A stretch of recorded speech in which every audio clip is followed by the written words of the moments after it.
दोस्तों आज हम बता रहे हैं अनार्चिस्ट मॉडल। ठीक है, तो मैं थोड़ी इंग्लिश मेरी ख़राब है, तो अनार्चिस्ट बोलता हूँ इसे। ठीक है, डिफाइन अनार्चिस्ट और इसके कैरेक्टरिस्टिक और एडवांटेज और डिसएडवांटेज। ठीक है, अब सबसे पहले अनार्चिस्ट होता क्या है। अनार्चिस्ट होता क्या है हम ये जान लेते हैं। ठीक है दोस्तों, मैंने इस लाइन को बहुत बार पढ़ा, लेकिन मेरे को एक ही चीज़ समझ में है अनार्चिस्ट होता क्या है।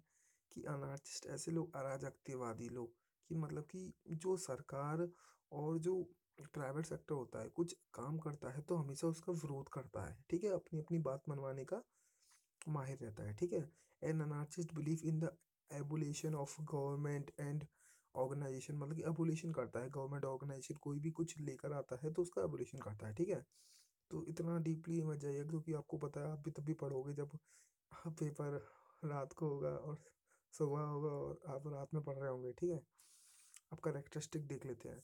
जो अनार्चिस्ट लोग होते हैं मॉडल में क्या होता है कि वो सेंट्रलाइजेशन के खिलाफ होते हैं, मतलब कि सारी ताकत सेंटर को दे दी जाए, इसके खिलाफ होते हैं। ठीक है, और सारी ताकत वो वो अपोजिट भी होते हैं किसके, स्टेट के, मतलब कि जो स्टेट होती है उसके अपोजिट भी होते हैं। ठीक है, स्टेट पे निर्भर नहीं रहते वो। ठीक है, वो सेल्फ, मतलब कि वो खुद अपनी, मतलब कि अपनी मदद करना चाहते हैं, सेल्फ मदद करना चाहते हैं और कॉर्पोरेटिव होते हैं। ठीक है, करेक्टरिस्टिक में क्या हो गया दोस्तों कि वो, मतलब कि सेंट्रलाइजेशन पावर के खिलाफ होते हैं। ठीक है, और वो वो निर्भर नहीं होते मतलब कि स्टेट पर। ठीक है, और वो अपने मतलब देखना चाहते हैं और कॉर्पोरेटिव होते हैं। ठीक है, करेक्टरिस्टिक हो गया, उसकी डेफिनेशन हो गई। अब आगे एग्जाम्पल पे, एग्जाम्पल हमने ले लिया किबुज का। किबुज जो कि इजराइल में एक शहर है। ठीक है, तो क्या है उसमें, इजराइल की 2.5% पॉपुलेशन किबुज में रहती है, लेकिन 33% एग्रीकल्चर में प्रोडक्शन करती है और 6.5% मैन्युफैक्चरिंग में प्रोडक्शन करती है। ठीक है, और उसका क्या है, मतलब कि वो छोटी छोटी इंडस्ट्री डाल रखी है, छोटे छोटे फार्म्स डाल रखे हैं, अपनी अपनी मतलब कि एबिलिटी के अकॉर्डिंग और अपने अपनी नीड ज़रूरत के अकॉर्डिंग। ठीक है, और उन लोगों को पता है, वो उनका जो पैसा जाता है, इनकम जाती है, वो एक कॉमन पूल में जाती है, मतलब कि जिसके हम लोग टैक्स देते हैं, तो हमारा पैसा सीधे एक सेंटर के पास जाता है ना। वैसे ही उनका जो पैसा है, भले ही वो इतना प्रोडक्शन करते हैं, लेकिन वो सेंट्रल को पैसा जाता है उनका डायरेक्ट। ठीक है, उन लोगों को भत्ते वगैरह मिलते हैं। मतलब कि ये छठी लाइन हो गई। ठीक है, उन लोगों को भत्ते मिलते हैं, उनके काम में रोटेशन होता है। ठीक है, और इतना इतना समझ लीजिए, इतना एग्जाम्पल लिख दे। कबूत की कहानी है, 33 2.5% आबादी रहती है, 33% लोग हैं, मतलब कि एग्रीकल्चर करते हैं, कर लेते हैं कबूत का टोटल। 6.5% मैन्युफैक्चरिंग कर देते हैं पूरे कबूत, मतलब कि इजराइल का।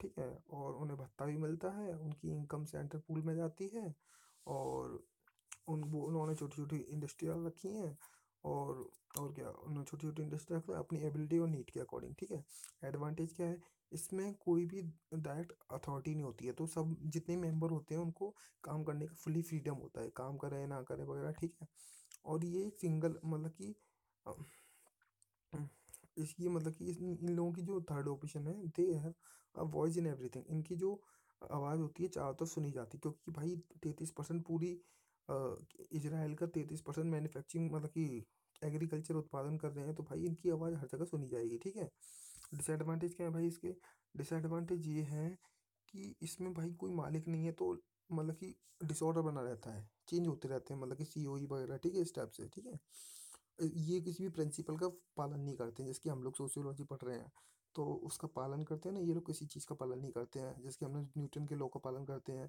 कि आगे तभी बढ़ेंगे जैसे न्यूटन का लॉ जान लेंगे, लेकिन ये लोग किसी चीज़ का पालन नहीं करते हैं। ये कभी कभार डेंजर में भी आ जाती है, मतलब कि ये चलती नहीं है ढंग से, क्योंकि भाई प्रॉपर गाइडेंस नहीं मिल पाती है ऐसे। ठीक है, ओके, हो गया, थैंक यू। और दोस्तों, कुछ कमी होगी तो मुझे पता है कमी है, लेकिन लास्ट नाइट है, कर सकते हो आप लोग। ठीक है।